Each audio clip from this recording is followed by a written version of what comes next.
নমস্কার, আমি মঞ্জু ভট্টাচার্য। আমার গল্প পাঠ আসরে আপনাকে স্বাগত জানাচ্ছি।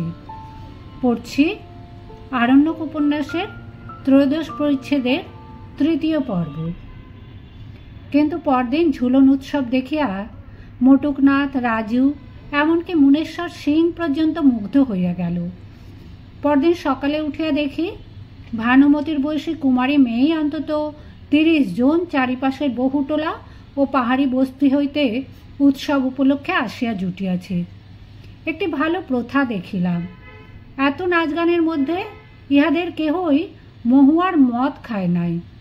রাজা দবরুকে জিজ্ঞাসা করাতে তিনি হাসিয়া গর্বের সুরে বলিলেন, আমাদের বংশে মেয়েদের মধ্যে ও নিয়ম নেই। তাছাড়া আমি হুকুম না দিলে কারো সাধ্যি নেই আমার ছেলে মেয়ের সামনে মদ খায়। মটুকনাথ দুপুরবেলা আমায় চুপি চুপি বলিল, রাজা দেখছি আমার চেয়ে গরিব। রাঁধবার জন্য দিয়েছে মোটা রাঙা চাল আর পাকা চাল কুমড়ো আর বুলো ধুঁধুল।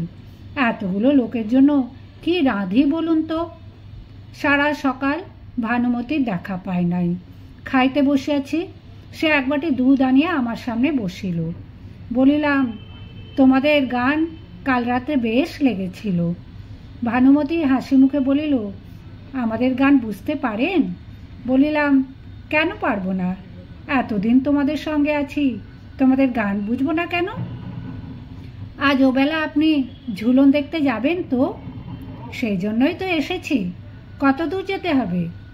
ভানুমতি ধনঝরি পাহাড় শ্রেণীর দিকে আঙুল দিয়া দেখাইয়া বলিল, আপনি তো গিয়েছেন ও পাহাড়ে, আমাদের সেই মন্দির দেখেননি?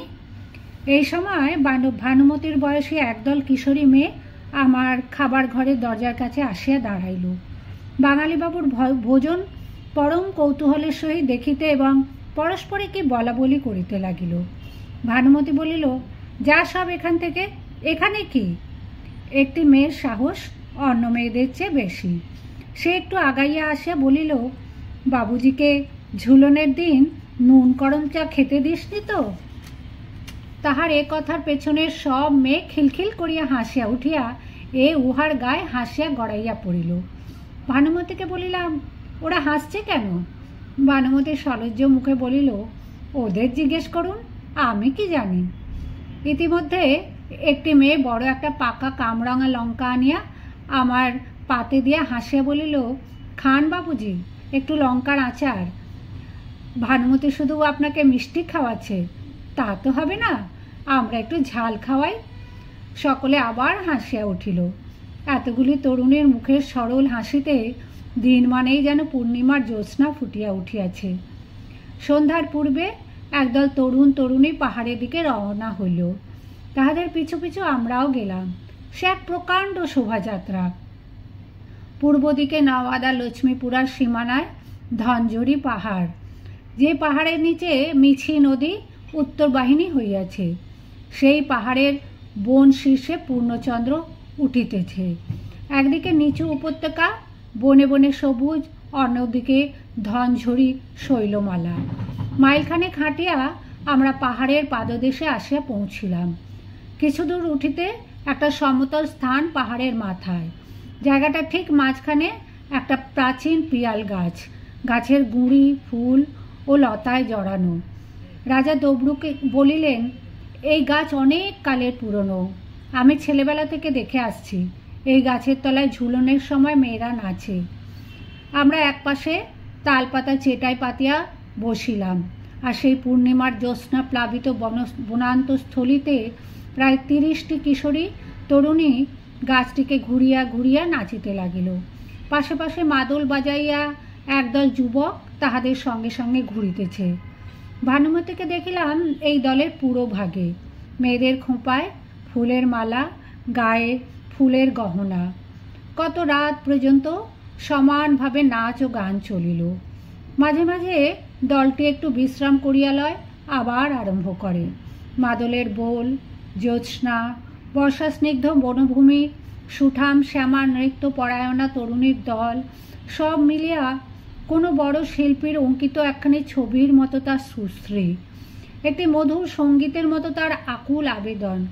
মনে পড়ে দূর ইতিহাসের সোলাঙ্কি রাজকন্যা ও তার সহচরীগণের এমনই ঝুলন নাচ ও গানের কথা। মনে পড়ে রাখাল বালক বাপ্পাদিত্যকে খেলার ছলে মাল্য দানের কথা। আজু কি আনন্দ ঝুলত ঝুলনে শ্যামর চন্দ। তার চেয়েও বহু দূরের অতীতে প্রাচীন যুগের প্রস্তর যুগের ভারতে রহস্যাচ্ছন্ন ইতিহাসের সকল ঘটনা যেন আমার সম্মুখে অভিনীত হতে দেখিলাম। আদিম ভারতের সেই সংস্কৃতি যেন মূর্তিমতী হইয়া উঠিয়াছে সরলা পর্বতমালা ভানুমতী ও তাহার সখীগণের নৃত্যে। হাজার হাজার বৎসর পূর্বের এমনই কত বন, কত শৈলমালা, এমনইতর কত জ্যোৎস্না রাত্রি, ভানুমতীর মতো কত বালিকার নৃত্য চঞ্চল চরণের ছন্দে আকুল হইয়া উঠিয়াছিল। তাহাদের মুখের সেসব হাসি আজও মরে নাই। এসব গুপ্ত অরণ্য ও শৈলমালার আড়ালে প্রচ্ছন্ন থাকিয়া তারা তাদের বর্তমান বংশধরগণের রক্তে আজও আনন্দ ও উৎসাহের বাণী পাঠাইয়া দিতেছে। গভীর রাত্রি, চাঁদ ঢলিয়া পড়িয়াছে পশ্চিম দিকে দূর বনের পেছনে। আমরা সবাই পাহাড় হইতে নামিয়া আসিলাম। সুখের বিষয়, আজ আকাশে মেঘ নাই, কিন্তু আর্দ্র বাতাস শেষ রাত্রে অত্যন্ত শীতল হইয়া উঠিয়াছে। অত রাত্রেও আমি খাইতে বসিলে ভানুমতী দুধ ও পেঁড়া আনিল। আমি বলিলাম, বড় চমৎকার নাচ দেখলাম তোমাদের। সে সলজ্জ হাসি মুখে বলিল, আপনার কি আর ভালো লাগবে বাবুজি? আপনাদের কলকাতায় ওসব কি কেউ দেখে? পরদিন ভানুমতী ও তাহার প্রপিতামহ রাজা দব্রু আমায় কিছুতেই আসিতে দেবে না। অথচ আমার কাজ ফেলিয়া থাকিলে চলে না, বাধ্য হইয়া চলিয়া আসিলাম। আসিবার সময় ভানুমতী বলিল, বাবুজি, কলকাতা থেকে আমার জন্য একখানা আয়না এনে দেবেন? আমার আয়না একখানা ছিল, অনেক দিন হলো ভেঙে গিয়েছে। 16 বছর বয়সের সুশ্রী নবযৌবনা কিশোরীর আয়নার অভাব। তবে আয়নার সৃষ্টি হইয়াছে কাদের জন্য? 1 সপ্তাহের মধ্যেই পূর্ণিয়া হইতে একখানা ভালো আয়না আনাইয়া তাহাকে পাঠাইয়া দিয়াছিলাম।